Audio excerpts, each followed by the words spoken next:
आज हम लोग रिलैक्सेशन थेरेपीज़ के बारे में डिस्कशन करेंगे। मतलब कहीं ना कहीं क्या करना है, कोई भी पेशेंट है उसको क्या करना है, एक रिलैक्स प्रोवाइड करने के लिए जो थेरेपी यूज़ किया है उनको हम क्या बोलते हैं, रिलैक्सेशन थेरेपी। मतलब कहीं ना कहीं कोई पेशेंट है किसी भी मेंटल डिसऑर्डर से सफ़र कर रहा है तो वो कहीं ना कहीं क्या होगा, स्ट्रेस में होगा, बहुत ज़्यादा टेंशन में होगा। मतलब कहीं ना कहीं उसकी बॉडी को क्या होगा, एक रिलैक्सेशन फील, एक आराम फील नहीं होता। हमें क्या करना है, उसमें एक उस पेशेंट को क्या करना है, रिलैक्सेशन प्रोवाइड करने के लिए जो थेरेपी यूज़ करते हैं उनको हम बोलते हैं क्या, रिलैक्सेशन थेरेपीज़। तो हम देखते हैं कुछ थेरेपीज़ के बारे में जो कहीं ना कहीं एक पेशेंट को क्या करती हैं, टेंशन फ्री बनाने में, या कहीं ना कहीं उसके स्ट्रेस को कम करने में, उसकी मेंटली प्रॉब्लम को खत्म करने में, माइंड को डाइवर्ट करने में क्या करती हैं, हेल्प करती हैं। या कहीं ना कहीं पेशेंट को हम जो साइकेट्रिक कंडीशन को ट्रीट करने में भी क्या करती हैं, हेल्प करती हैं। उन सबको हम बोलते हैं क्या, रिलैक्सेशन थेरेपी। फर्स्ट हम देखते हैं क्या है आपका प्रोग्रेसिव मसल्स रिलैक्सेशन। इसमें क्या करते हैं, प्रोग्रेसिव मसल्स रिलैक्सेशन, मतलब मसल्स जो भी मसल्स क्या है उनको रिलैक्सेशन नहीं है। कहीं ना कहीं स्ट्रेस की वजह से क्या हो रहा है, स्ट्रेस या एंग्जाइटी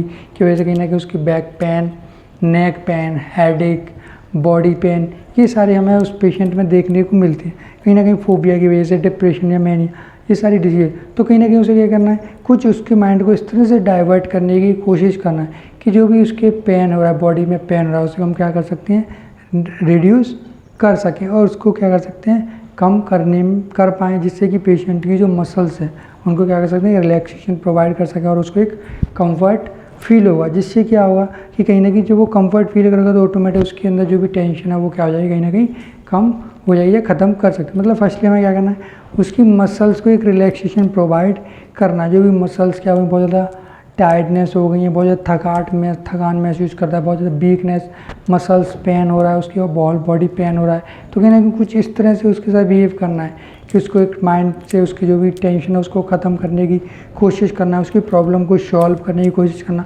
उसकी प्रॉब्लम के लिए एक प्रॉपर और गुड सॉल्यूशन सर्च करना, जिससे कि हम उसकी बॉडी को क्या कर सकते हैं, रिलैक्सेशन प्रोवाइड कर सकें और पेशेंट को क्या कर सकें, प्रॉपर वे में ट्रीटमेंट दे सकें और उसकी अवस्था को नॉर्मल ला सकें।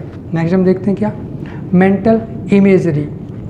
तो मेंटल इमेजरी मतलब क्या करना है, इसमें क्या होगा कि इसमें भी कहीं ना कहीं हम पेशेंट को कहते हैं रिलैक्स। तो कुछ ऐसी इमेज या कुछ पिक्स या कुछ ऐसे फोटोज हम उस पेशेंट को दिखाते हैं जो कहीं ना कहीं उसके माइंड की जो टेंशन है, स्ट्रेस, उसको क्या कर दे, ख़त्म कर दे।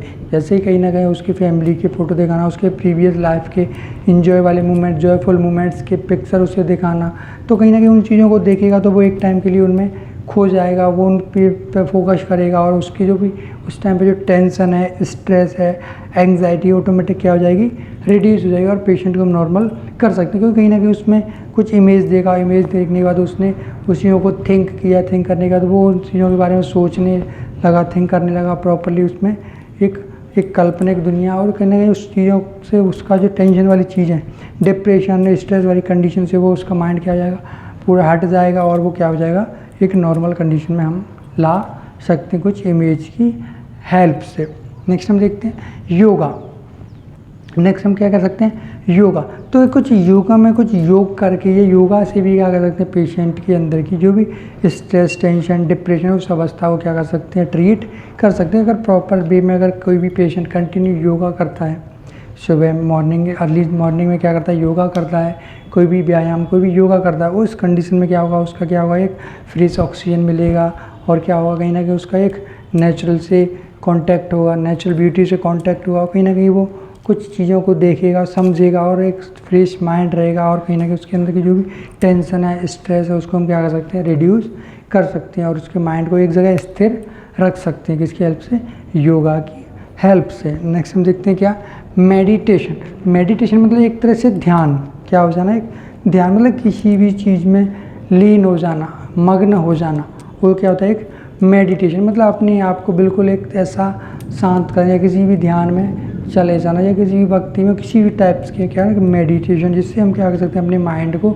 एकाग्र कर सकते हैं। मतलब कहीं ना कहीं क्या हो रहा है, माइंड जो भी ब्रेन का जो भी फंक्शन है या कहीं ना कहीं मस्तिष्क है, एक ही साथ एक जगह फोकस या कंसंट्रेशन नहीं कर पा रहा, उस कंडीशन में क्या करते हैं, मेडिटेशन की हेल्प से हम क्या कर सकते हैं, पेशेंट को एक प्रॉपर वे में थिंक करके एक फोकस करने में हेल्प करता है और उसकी जो कंडीशन है, जो भी साइकेट्रिक का अवस्था है, उसे क्या करने में, सही करने में क्या करते हैं, हेल्प करते हैं। मेडिटेशन की हेल्प से हम क्या कर सकते हैं, पेशेंट की जो भी कंसंट्रेशन लेवल है, उसकी जो भी आपकी परसेप्शन और उसकी थिंकिंग पावर को इंक्रीज़ कर सकते हैं, प्रॉपर डिसीजन ले सकते हैं और वो अपनी प्रॉब्लम को सॉल्व कर सकते हैं। किसकी हेल्प से? हम मेडिटेशन की हेल्प से। नेक्स्ट हम देखते हैं फिज़िकल एक्सरसाइज, मतलब कुछ फिज़िकली एक्सरसाइज करके, जिससे बॉडी में प्रॉपर सर्कुलेशन हो। तो अगर प्रॉपर सर्कुलेशन होगा, अच्छे से डाइट लेंगे, तो उससे क्या होगा, कहीं ना कहीं हमारे माइंड की टेंशन और स्ट्रेस क्या हो जाएगी, ख़त्म हो जाएगी। उसको हम क्या कर सकते हैं, मिनिमाइज़ कर सकते हैं। किसकी हेल्प से? एक्सरसाइज। तो अगर डेली फिज़िकली एक्सरसाइज करते हैं तो हमारा फोकस रहेगा, तो हम उस पर हार्ड वर्क करेंगे, फिजिकल होकर एक अच्छा शेप शायद देने की कोशिश करेंगे और वे फिजिकली फिट रहेंगे। तो कहीं ना कहीं क्या होगा, हम मानसिक रूप से भी क्या हो जाएंगे, स्वस्थ। अगर कहीं ना कहीं फिजिकली स्वस्थ हैं तो ऑटोमेटिक हम मानसिक रूप से भी क्या हो सकते हैं, स्वस्थ हो सकते हैं। अगर मानसिक रूप से स्वस्थ है तो हम फिजिकली भी स्वस्थ, मतलब कहीं ना कहीं दोनों को कॉम्बो, एक कॉम्बिनेशन है। अगर दोनों कंडीशन, अगर मेंटली फिट होंगे तो ऑटोमेटिक हम फिजिकली फिट होने लगेंगे, अगर फिजिकली फिट होंगे तो कहीं ना कहीं हम मेंटली फिट होना स्टार्ट हो जाते हैं। तो कहीं ना कहीं कुछ एक्सरसाइज की हेल्प से हम क्या कर सकते हैं, पेशेंट की कंडीशन को ट्रीट कर सकते हैं, उसकी बॉडी को रिलैक्सेशन प्रोवाइड कर सकते हैं, उसके माइंड को रिलैक्सेशन कंडीशन प्रोवाइड कर सकते हैं। किसकी हेल्प से? Physical exercise. नेक्स्ट है डीप ब्रीथिंग एक्सरसाइज, मतलब लंबी लंबी सांसें लेना।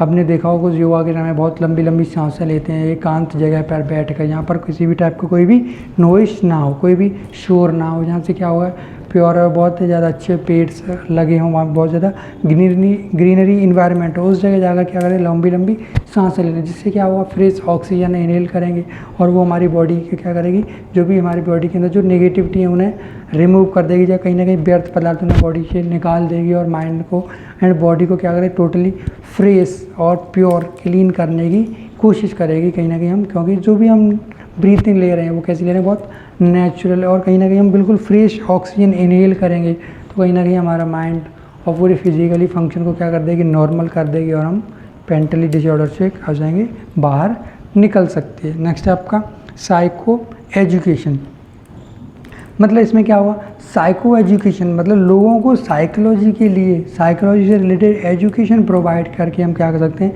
उनकी कंडीशनों को या उनकी अवस्थाओं को सही कर सकते हैं। कहीं ना कहीं कोई भी पेशेंट है, उसको साइकोलॉजी या साइकेट्रिक के बारे में कोई भी अवेयरनेस नहीं है, नॉलेज नहीं है कि साइकोलॉजी क्या होता है, साइकेट्रिक क्या, तो उन दोनों के बारे में उसे अच्छे से एजुकेशन देकर उसे उसके बारे में अच्छे से एक्सप्लेन करके, नहीं ऐसे भी मेंटली डिसऑर्डर भी हो सकते हैं, जैसे कि लोगों के माइंड में का एक स्टिग्मा है, एक बहुत ज़्यादा कलंक लगा कि नहीं, कि भूत होते हैं, प्रेत होते हैं, ये सारी चीज़ें, कहीं ना कहीं उन लोगों को समझा कि लोग नहीं, भूत प्रेत नहीं, कुछ मेंटली डिसऑर्डर भी होते हैं जिसकी वजह से लोगों में ये सारे सिम्टम्स, तो उनके बारे में लोगों को अवेयर करना, उसके ट्रीटमेंट के बारे में बताना, उसके साइनस सिम्टम्स के बारे में, तो कहीं ना कहीं फुली उनके बारे में नॉलेज देना, जिससे कि इन फ्यूचर अगर किसी को भी, वो किसी भी पेशेंट में इस टाइप के अगर सिम्टम या कोई भी फैक्टर कुछ भी चीज़ देखते हैं तो हम उसे क्या करते हैं, ईजिली ट्रीट कर सकते हैं और उसे गुड ट्रीटमेंट प्रोवाइड कर सकते हैं और पेशेंट की कंडीशन को सही कर सकते हैं। इसलिए क्या होना चाहिए, एक साइको नॉलेज, क्या होना चाहिए, साइको एजुकेशन होना ज़रूरी है, जिससे लोगों को हम अच्छे से समझ सकते हैं, उनके बिहेवियर को समझ सकें, उनकी प्रॉब्लम को सुन सकें और प्रॉब्लम को कोई ना कोई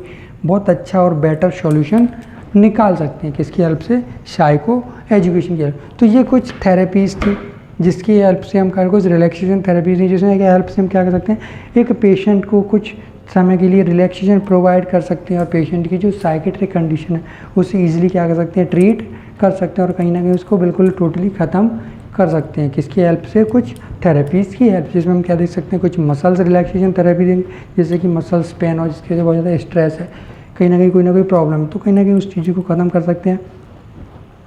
नेक्स्ट आपका मेंटल इमेजनरी, मतलब कुछ ना कुछ इमेजनरी दिखाकर या कुछ इमेज नेचुरल ब्यूटी की जिस चीज़ को बहुत ज़्यादा पसंद करते हैं उस टाइप की कुछ इमेज दिखाकर उनके माइंड को गुड डायरेक्शन प्रोवाइड कर सकते हैं। नेक्स्ट है कुछ योगा की हेल्प से, नेक्स्ट है मेडिटेशन की हेल्प से भी हम क्या कर सकते हैं, पेशेंट को रिलैक्सेशन प्रोवाइड कर सकते हैं। साथ ही साथ हम फिज़िकल एक्सरसाइज, अगर प्रॉपर वे में फिज़िकल एक्सरसाइज करेंगे तो कहीं ना कहीं हम स्वस्थ होंगे और हमारे माइंड में जो भी टेंशन स्ट्रेस का वैल्यू क्या हो जाएगा, लो हो जाएगा। नेक्स्ट हम डीप ब्रीथिंग, लंबी लंबी सांसें लेंगे तो हमें फ्रेश ऑक्सीजन मिलेगी, किसी भी एक एकांत जगह पे जहाँ पर शोर नहीं हो वहाँ पे जाके हम क्या करें, लंबी लंबी ब्रीथिंग लेंगे अर्ली मॉर्निंग में, तो क्या होगा, कहीं ना कहीं हमें फ्रेश ऑक्सीजन मिलेगी और माइंड बिल्कुल क्लीन एंड क्लियर हो जाएगा और बिल्कुल मतलब फ्रेश रहेगा। नेक्स्ट है आपका साइको एजुकेशन, साइकोलॉजी से रिलेटेड अगर लोगों को एजुकेशन होगा तो वो उस चीज़ के बारे में अच्छे से समझ आएंगे, उसके लिए एक गुड स्टेप लेंगे और उस प्रॉब्लम को सॉल्व करने की कोशिश करेंगे। इस तरह से क्या कर सकते हैं, पेशेंट को रिलैक्सेशन प्रोवाइड कर सकते हैं। तो आज हम लोगों ने रिलैक्सेशन थेरेपीज़ के बारे में डिस्कशन किया। अगर इस टॉपिक रिलेटेड अगर आपको कोई भी डाउट है तो आप मुझे पूछ सकते हो। Thank you.